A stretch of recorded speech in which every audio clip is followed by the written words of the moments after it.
I started on a new path that has been explored, I would say, since the early 70s, particularly in France, but also in Romania to a certain extent. There's this trend, this group of composers who are interested in spectral music, and most of them are French.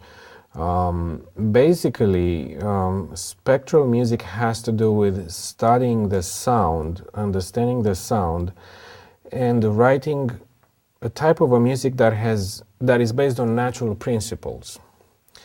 How vibrations are produced, what kind of, let's say, spectrum a sound has.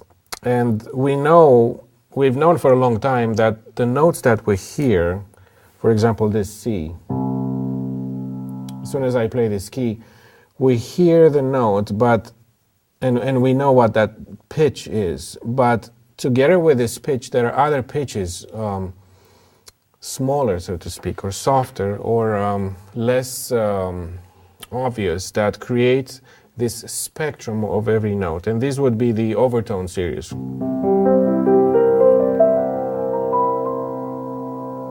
Right, and it pretty much goes all the way up to the infinity. And we've known of these principles for a long time, but there is not that much music that explores the potential of these overtone series in a very specific, let's say, almost scientific way.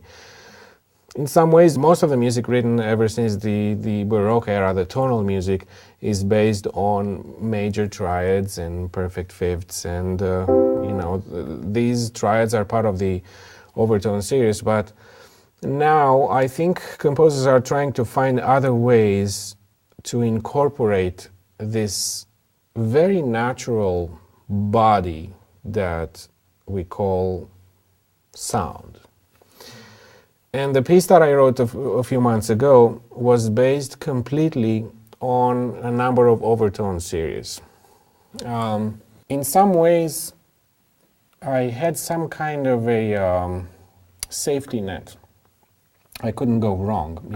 If you play a major triad, you know it's going to sound okay if the piano is in tune and if it's played at the right time and so on. But there is a certain type of a safety net that comes with a major triad.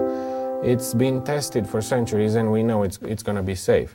And if you play some random music,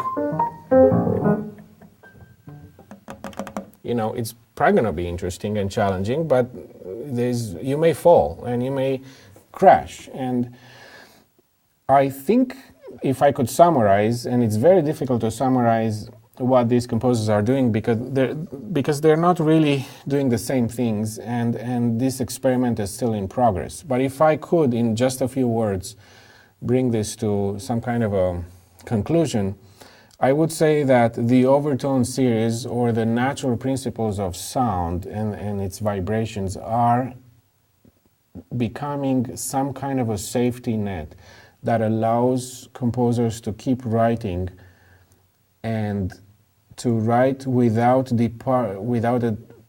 departing too far from what sound is at its origins. It's kind of complicated, but it's meant to be simple, actually. So this is what I did in May. The piece was performed in Romania. I think it was very well received. And I wanted to further explore this. So all the sounds that I was playing before, basically,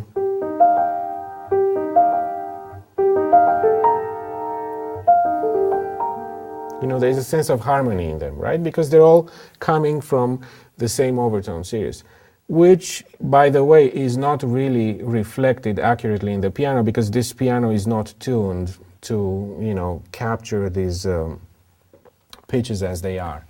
It's a little bit fake, but, it's something that will have to be improved, polished, changed, maybe. Okay, so basically, if you can imagine a string, let's say a cello string about this long, and if you imagine plucking that string is going to move, and the sound that will come from the entire string vibrating, more or less like this, will be the fundamental one. This C is actually the lowest string in the cello. Now, if you divide that string right in the middle and you pluck half of it, you're going to get a sound that is going to be an octave higher. And let me show you. I'm pretty much stopping the string in the middle. And this is a sound that is an octave higher. And then I could divide it by 3.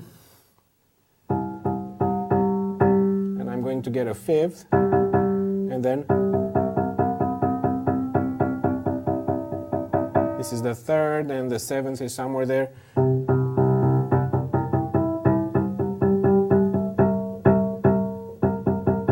So this is a very, let's say, simple way to show that by further dividing the string in smaller parts, you get, let's say, higher pitches, which we call partials. And these are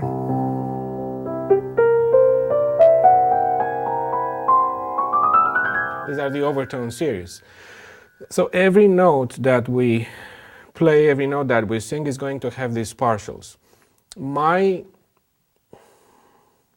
piece is going to be based on this series of partials, and is going to play up and down in search of let's say, a harmonious feel that you would get and you would let's say relate to in a very direct way without any kind of a need for strong knowledge of music. Anybody, I think everybody would react the same way to this overall sound of harmony.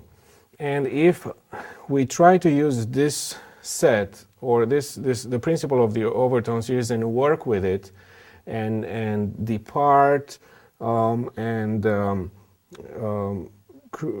move towards it and go at the bottom of it and work with it to create more interesting sounds, harmonies, timbres, I think we have, let's say, a certain system that is not going to allow us to go wrong. And this is basically what the overtone series can do for the composers today. It's a very powerful tool. It's a very simple tool. It can be taken in different directions. I think there are no limitations, and there should be more explorations of this, I think.